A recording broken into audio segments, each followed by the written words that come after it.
સુરત મહાનગરપાલિકા દ્વારા ગુજરાત પ્રવાસન નિગમ લિમિટેડ સાથે મળી આંતરરાષ્ટ્રીય પતંગ ઉત્સવ યોજાયો હતો, જેમાં દેશ વિદેશના પતંગ પ્રેમીઓએ ભાગ લીધો હતો.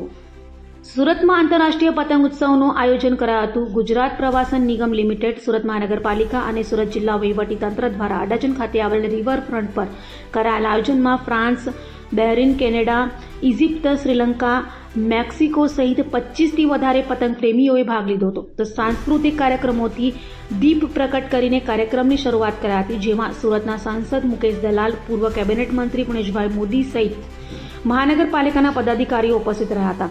તો વિદેશી મહેમાનો ગુજરાતી ગીત પર ગરબે ઘૂમ્યા હતા અને બલૂન ઉડાવીને આંતરરાષ્ટ્રીય પતંગ ઉત્સવની શરૂઆત કરાઈ હતી. સુરત મહાનગરપાલિકા અને જિલ્લા વહીવટીતંત્ર દ્વારા સંયુક્ત રીતે આંતરરાષ્ટ્રીય કાઇટ ફેસ્ટિવલ 2024નું આયોજન કરવામાં આવ્યું છે.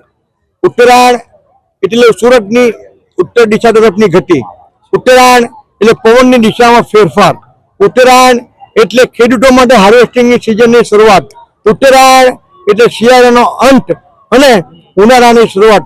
આ તમામ રીતે ઉત્તરાયણનો તહેવાર સૂચક છે. મોદીજીએ 2002માં આંતરરાષ્ટ્રીય કાઇટ ફેસ્ટિવલની જે શરૂઆત કરી છે તે પરંપરા આજે પણ ચાલુ છે. આજે સુરતના આંગણે 5 થી 7 વિદેશના લોકો અને લગભગ 20 રાજ્યના લોકો આજે ભાગ લઈ રહ્યા છે.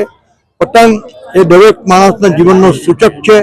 મોદીજીએ ભારત દેશનો એ વિકાસનો પતંગ વિકસિત ભારત 2047નો જે ઉડાવેલો છે તે આજે સ્થિરતા પ્રાપ્ત કરીને વધુને વધુ ઊંચાઈ પર પહોંચી રહ્યો છે. એમાં મને કોઈ શંકા નથી.